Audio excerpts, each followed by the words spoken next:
Sorry. Good morning, students.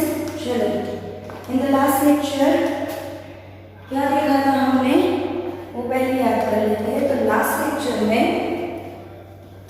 हमने क्या देखा था चैप्टर 2 में, तो आपका जो एटम होता है वो ड्यूअल, उसका जो बिहेवियर है उसके ड्यूअल बिहेवियर में से हमने क्या कर दिया, दोनों बिहेवियर देख लिए, wave nature and particle nature. उसके बाद देखी फोटो इलेक्ट्रिक इफेक्ट। अभी आज हम बात करने वाले हैं एटॉमिक स्पेक्ट्रम।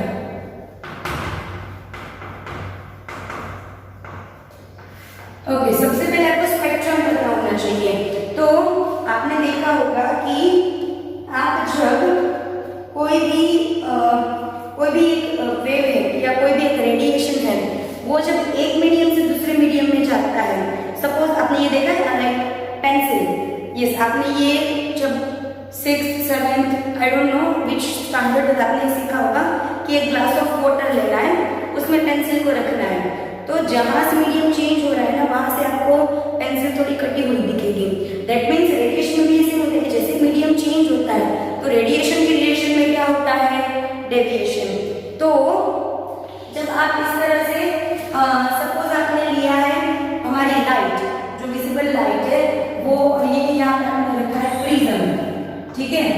तो जब प्रिज्म, ये लाइट जो यहाँ से आई तो पहले प्रिज्म में जाएगी तो क्या होगा, थोड़ा सा इसका डेविएशन, फिर प्रिज्म से बाहर आएगी तो इसका पूरा आपको स्पेक्ट्रा मिलेगा। टोटल 7 कलर्स का पता है ना आपको, जिसमें सबसे कम डेविएशन किसका होता है, रेड का, और सबसे ज्यादा डेविएशन वायलेट का।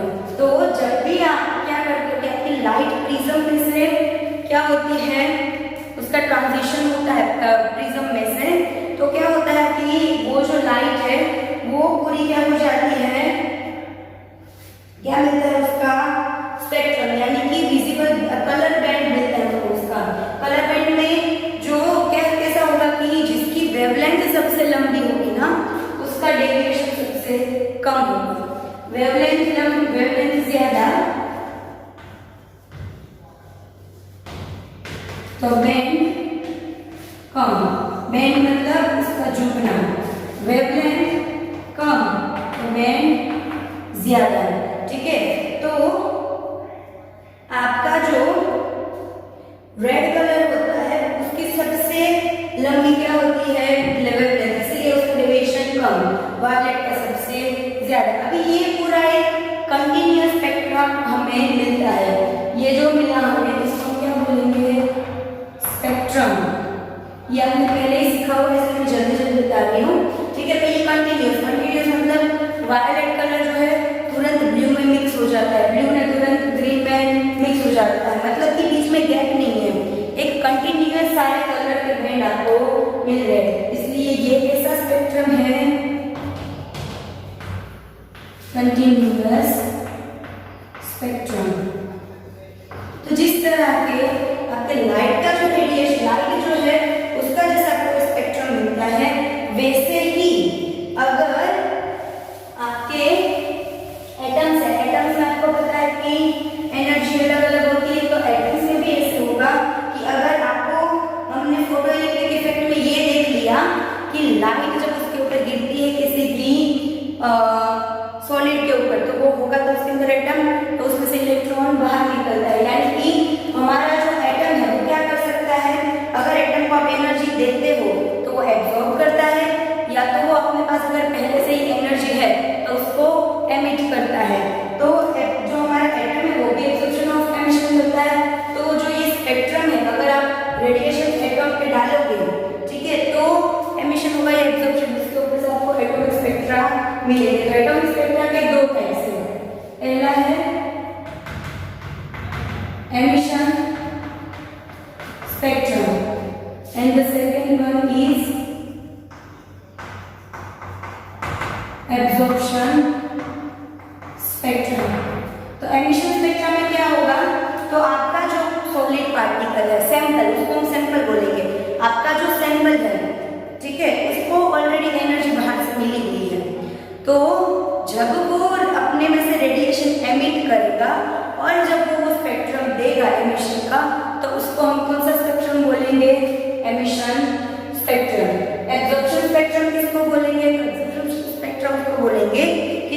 एक स्पेसिफिक एनर्जी का रेडिएशन आप किसी सैंपल को देते हो तो वो उसको एब्जॉर्ब कर लेता है, तो तब जो स्पेक्ट्रा देता है उसको हम कौन सा बोलेंगे, एब्जॉर्प्शन स्पेक्ट्रा।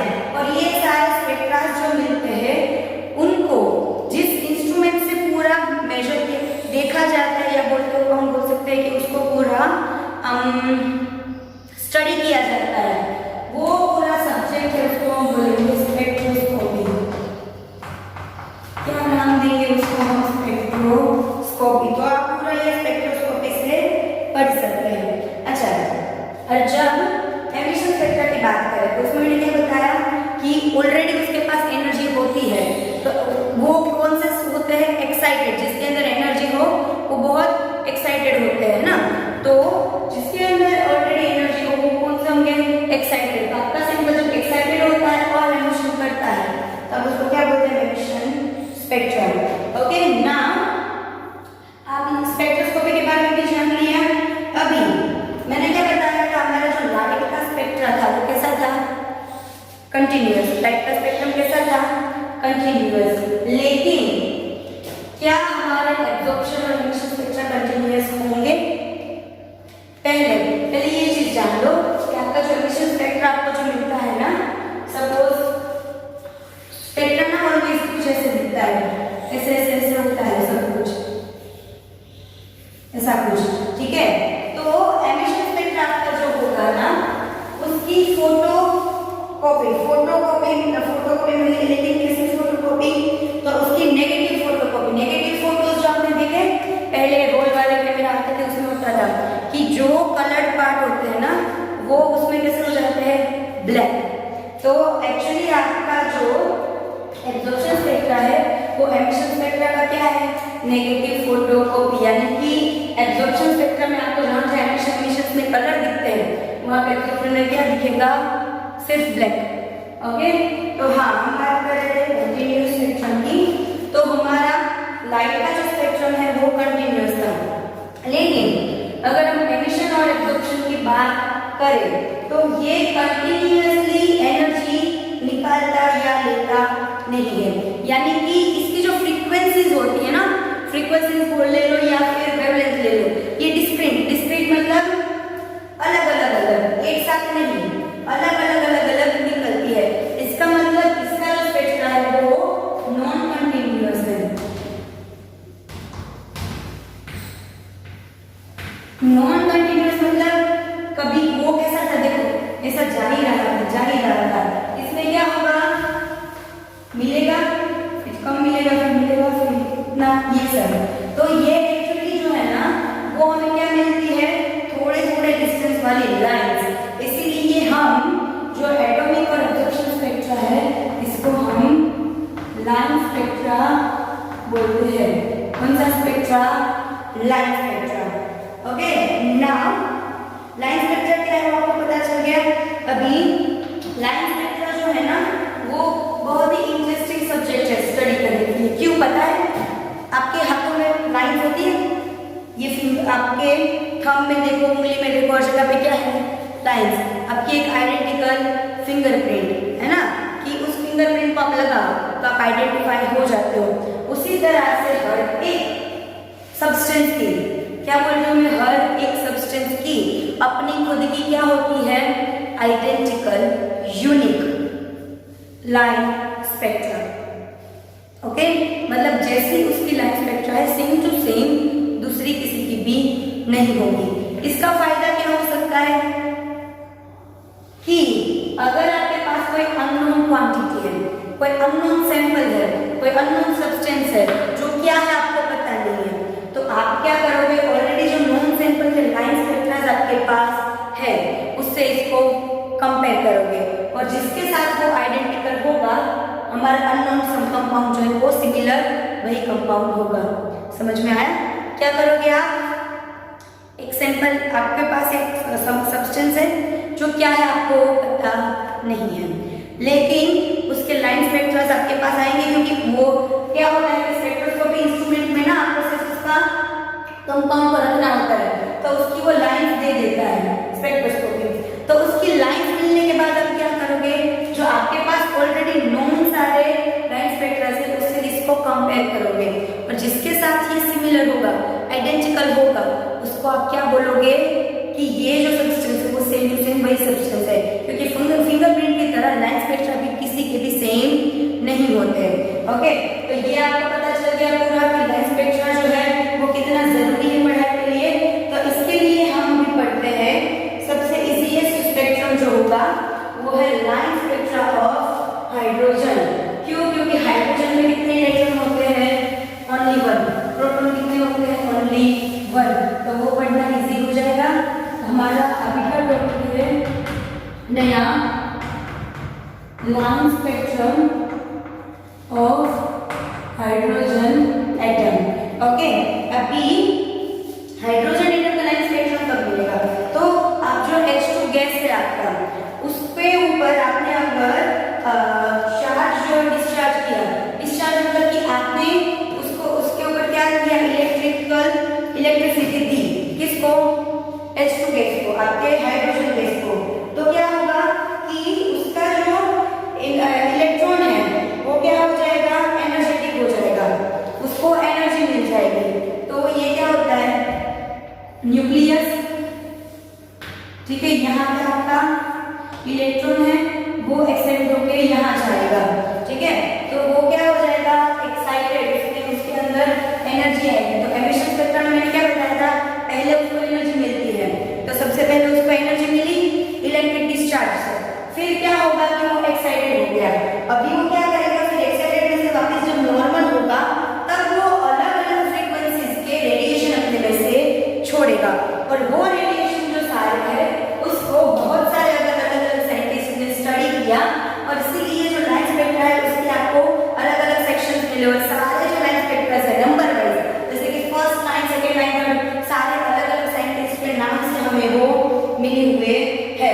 तो लाइन स्पेक्ट्रा सबसे पहले आप स्टडी करोगे वेव नंबर की मदद से। मतलब लाइन स्पेक्ट्रा को कुछ तो आपको चाहिए ना, कोई सपोर्ट जिसकी मदद से आप इसको एक्सप्लेन कर पाओ। तो वेव नंबर की मदद से तो किसने पहले बताया? तो सबसे पहला जो साइंटिस्ट था वो था बेलमर। ओके, साइंटिस्ट का नाम क्या है मेरा? बेलमर। उसने क्या किया कि उसने हमें एक फॉर्मूला दिया वेव नंबर का विजिबल लाइट के लिए कि V is equal to 109,677 1/2 square minus 1/n square, where n is equal to 3 से स्टार्ट करना है, 1 से नहीं, 3 4 5 अप टू। ओके, तो ये हमें किसने दिया? बेलमर ने। इसीलिए इसको हम नाम देते हैं बेलमर सीरीज। तो हाइड्रोजन स्पेक्ट्रा की सबसे पहली सीरीज में बेलमर ने दी कि उसने किसकी दी है? सी, यहाँ पे मैंने लिखा है विजिबल स्पेक्ट्रा की, जो आप देख सकते हो। तो उसने क्या किया? यहाँ सीधा N3 से शुरू किया, यानी कि हमारी जो थर्ड हमारा जो एनर्जी स्टेट है वहां तक। तो उसने क्या बताया कि जो N3 के बाद जो है वो हमारा क्या है? Visible radiation. ओके, तो जब उसने ये दिया तो उसके इस फॉर्मूला को स्टडी करके फिर उसके बाद एक नए दूसरे साइंटिस्ट है जो है रेडबर्ग। उसने क्या किया? एक दूसरा फॉर्मूला दिया जो मैंने यहाँ बताया। उसने क्या कर दिया? सिर्फ एक हमने विजिबल स्पेक्ट्रा के लिए दिया था, इसने हमें सारे स्पेक्ट्रा के लिए दे दिया। n इज इक्वल टू 1 से स्टार्ट करके इनफाइनाइट तक, 1 2 3 2 infinite. See, n is equal to 1 से स्टार्ट करके n is equal to infinite तक उसने हमें ये फॉर्मूला दिया कि आपको क्या करना है। यहाँ पे जो यहाँ पे 2 स्क्वायर, यहाँ से n पहला रखो तो क्या होगा? 1/2 स्क्वायर माइनस 1/3 स्क्वायर, यानी कि ये n है तो ये n से एक कम है ना? ये क्या है? n-1, यानी एक नंबर कम। तो आप क्या करोगे इसमें? n1/n1 square minus 1/n2 square. तो इससे आप अलग अलग रखते जाए, हम यहाँ पे देखते हैं। तो क्या होगा? पहला n1 के लिए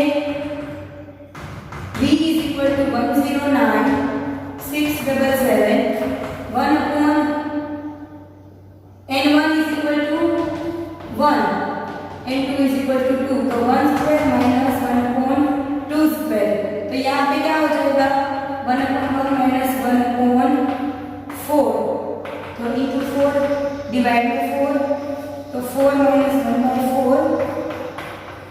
3/4, इसके मल्टीप्लिकेशन में हमारा 1072677। तो इससे आपको वेव नंबर मिलेंगे कि इस नंबर के, कौन से नंबर के, n = 2 नंबर के स्टेट में, 2 नंबर की हमारी जो है वह n = 2, वहां पे हमें कितने वेव नंबर मिलेंगे उसकी कैलकुलेशन मिली।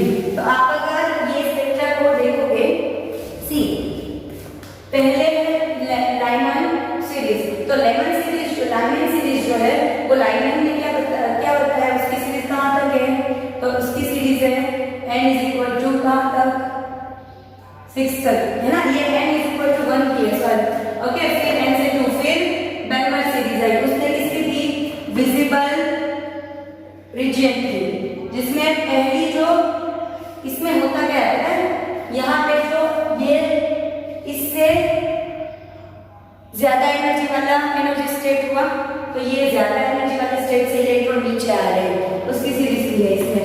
तो अगर हाइड्रोजन का इलेक्ट्रॉन 3 से 2 पे आएगा तो रेड कलर देगा, 4 से 2 पे आएगा तो ग्रीन कलर देगा, 5 से 2 पे आएगा तो ब्लू कलर देगा, और 6 से 2 पे आएगा तो वायलेट कलर देगा। कलर से इसमें इसलिए मिल रहा है क्योंकि यही विजिबल है। यहाँ पे लाइमन की जो सीरीज है वो कौन सी है, अल्ट्रा वायलेट, यूवी, और उसके बाद ऊपर है क्वेश्चन सीरीज, वो कौन सी है, इंफ्रारेड, यानी कि IR, यानी कि अलग अलग साइंटिस्ट जो है उसने अलग अलग सीरीज, साइंटिस्ट के ऊपर से सीरीज फॉर्म में नाम दिए है। और हाइड्रोजन का जो लाइन स्पेक्ट्रा है वो सबसे सिंपलेस्ट लाइन स्पेक्ट्रा है। उसके बाद जैसे जैसे एटॉमिक नंबर बढ़ते जाएंगे लाइन स्पेक्ट्रा और कॉम्प्लेक्स होते जाएंगे, लेकिन 2 चीजें कॉमन रहेंगी। पहली कि कोई भी सब्सटेंस हो उसका जो लाइन स्पेक्ट्रा है वो अपना खुद का यूनिक होगा, और दूसरी जो चीज है वो क्या होगी, तो दूसरी चीज ये होगी कि जो हमारे regularly in the line spectrum of each, जो रेगुलरिटी है हमारी, आपकी इसकी ये जो रेगुलरिटी मेंटेन हो रही है लाइन की, वो ऐसे ही आगे चलती रहेगी, कहां तक, n = इंफिनिट, ओके। तो ये यहाँ तक किसकी है सीरीज, लाइमन की, यहाँ से यहाँ तक किसकी, बेलमर की, और ऊपर एस्ट्रो की। तो ये था हमारा एटॉमिक स्पेक्ट्रा, उसमें हमने स्टडी किया किसका, हाइड्रोजन का एटॉमिक स्पेक्ट्रा। अभी नेक्स्ट लेक्चर में हम जो बोहर ने एटॉमिक स्पेक्ट्रा करके जो बताया है उसकी बात करेंगे।